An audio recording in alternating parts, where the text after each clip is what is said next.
Assalamualaikum warahmatullahi wabarakatuh. Saya Fauzan Algani, NPI 11119088. Saya Rifan Darmawan, NPI 1111901908. Di sini saya akan menjelaskan tentang propaganda.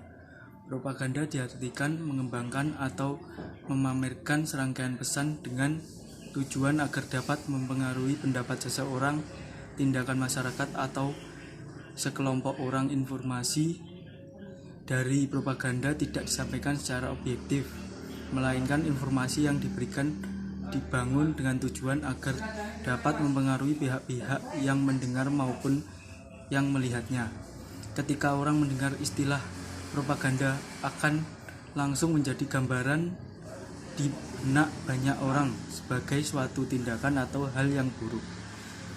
Berbagai bahan dan media digunakan untuk menyampaikan pesan propaganda yang berubah seiring dengan penemuan teknologi baru, termasuk lukisan, kartun, poster, pamflet, film, acara radio, acara TV, dan situs web.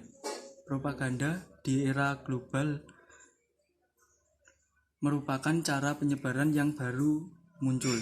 Misalnya, menyebarkan propaganda melalui berita palsu atau bias dan media sosial. Propaganda dilakukan menggunakan bahasa ekspresi dan emosional yang bertujuan untuk menggerakkan dan mengubah pikiran manusia, yang seiring juga dikaitkan dalam bidang irasional. Secara sistematis, propaganda membentuk persepsi dan kognisi yang mempengaruhi respon perilaku. Propaganda komunikasi dilakukan dari suatu orang kepada orang, memisahkan antara komunikator terhadap komunikannya.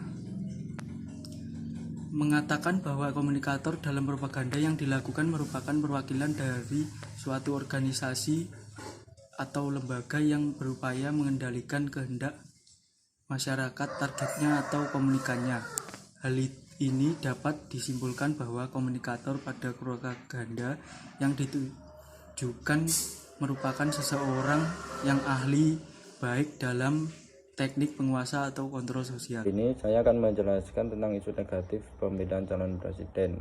Media sosial Twitter menjadi ruang publik baru untuk penyebaran pesan propaganda dan post-truth dengan isu negatif berkaitan dengan calon presiden baik Jokowi maupun Prabowo. Jokowi diterpa negatif agar popularitasnya turun, yaitu anti-Islam dan ulama, komunis, pro-Cina, lemah kepemimpinan, pembohong, dan suka klaim. Di antara 6 isu tersebut, isu Jokowi dituduh komunis merupakan contoh paling penting untuk menggambarkan propaganda di masa post-truth, karena propaganda ini tidak diimbangi dengan data dan fakta. Prabowo Subianto juga diterpa 6 isu negatif, yaitu pelanggar hak asasi manusia, pemarah, diragukan agamanya, pro-khilafah, kurang pengalaman, dan penyebar hoak. Prabowo yang diisukan pro-khilafah menjadi contoh paling penting tentang propaganda yang digunakan emosi warganet.